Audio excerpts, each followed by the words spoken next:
Hello, welcome to another video.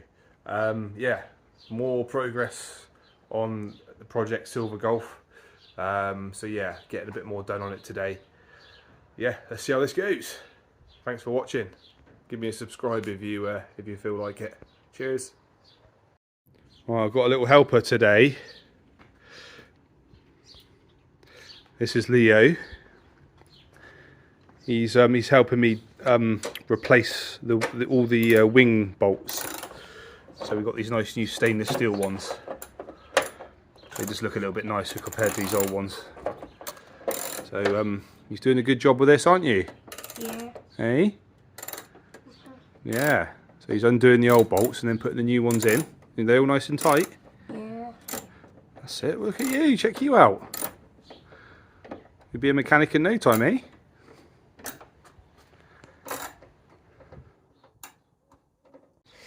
So that's all of the bolts replaced on the wings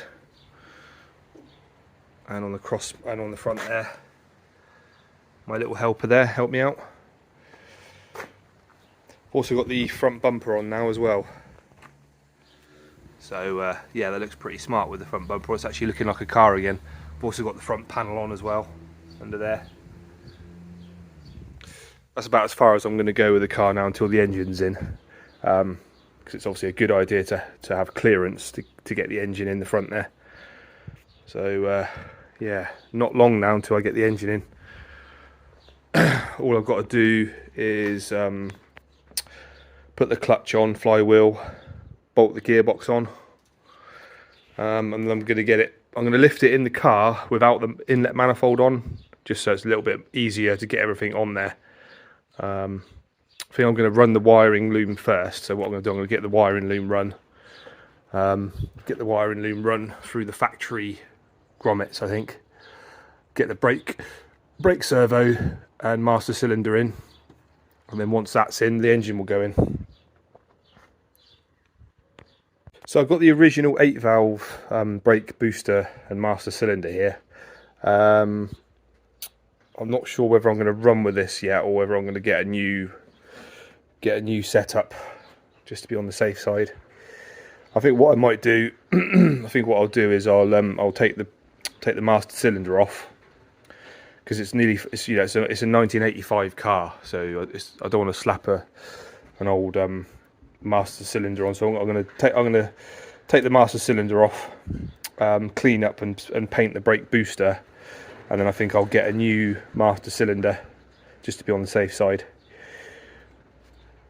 So yeah, see how that goes. Right, so I've stripped off the master cylinder off the brake servo. Mine's only got 3 outputs. I've decided I'm going to buy a new master cylinder. I'm going to go for a slightly bigger one. So this is the standard 8-valve master cylinder, which works with the 239mm brakes.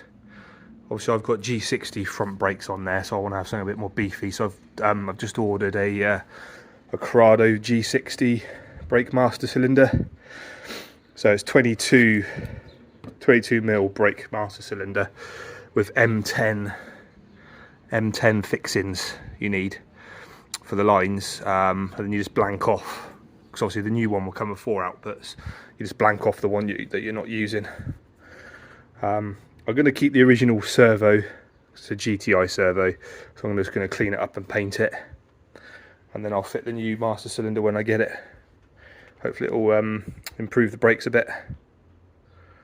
Right, so that's 1 coat of paint on the brake servo. So yeah, it come up all right. Actually, it should look quite nice. This is a accelerator bracket for the fly-by-wire throttle pedal. You can buy these online. This company, these guys, BF, I can't remember what that stands. So a few years ago I bought this. I actually bought this when I picked up the engine, because these are the guys that I bought the engine off.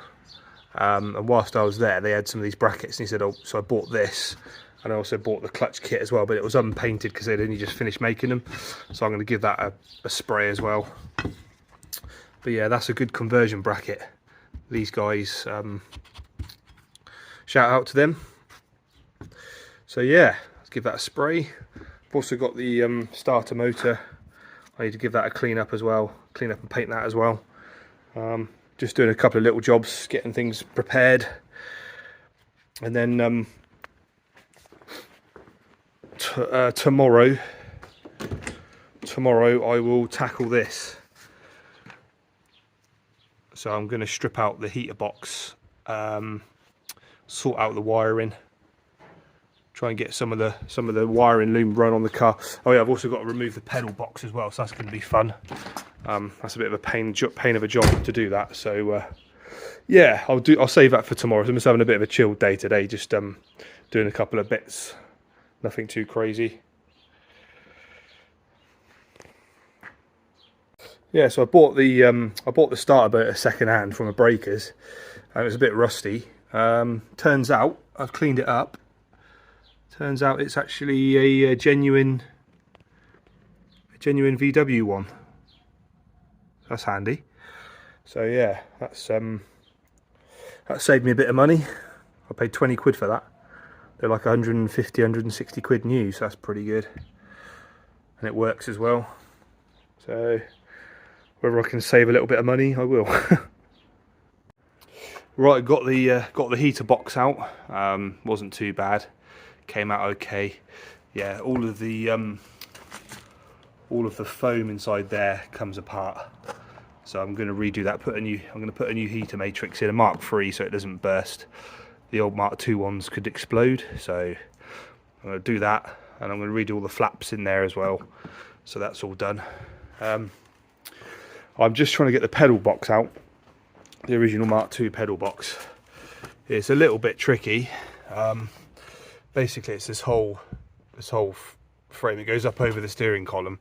It'll be a lot easier to drop the steering column. A little trick here just to show you, because this you might struggle with. These security bolts here, what I tend to do is get an angle grinder and cut a slit in it. Then you can get a flathead screwdriver and you can undo them to drop the steering column. And then it should be a little bit easier to get the pedal box out then, because yeah, I'm not sure. I've never taken the pedal box out of a Mark II before, but it kind of bolts onto the steering column. It goes over the top of the steering column, so I don't really see another way to get it out unless you drop the steering column, because I mean the way it's in there, yeah, it's quite difficult to get that out without removing this. I don't think it's possible. So yeah, making more progress. There you go. So that's the steering column drop down off the bracket, and then as you can see, my pedal box here. So yeah, obviously the steering column came through here. So I couldn't really see another way of taking this out without dropping that steering column down. So yeah, just dropped it down out of the way. It makes it a lot easier.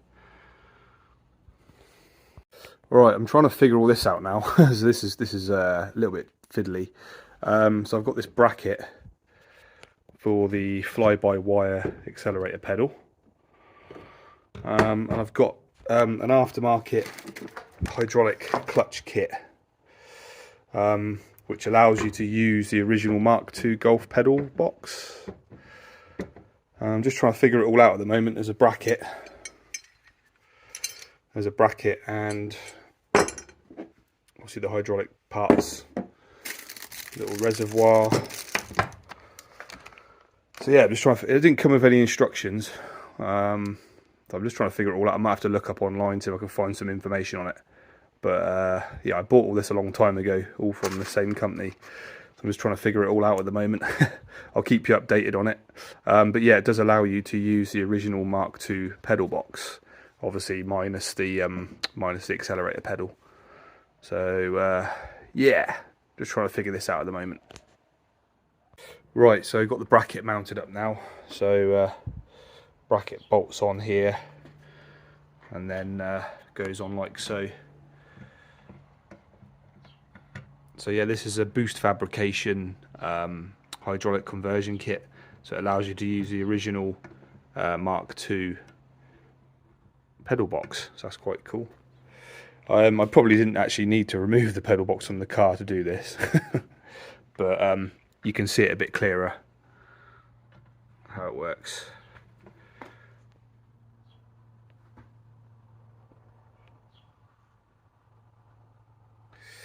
There we go. Yeah, so obviously clutch is on. The accelerator bracket from Boost Fabrications. This is the pedal box, obviously that's where the brake booster goes through. Goes on in there. Then the accelerator pedal goes there. So yeah, that's actually a really nice bracket. Really nice bit of kit that is. It all goes together really nicely. Yeah, I like it.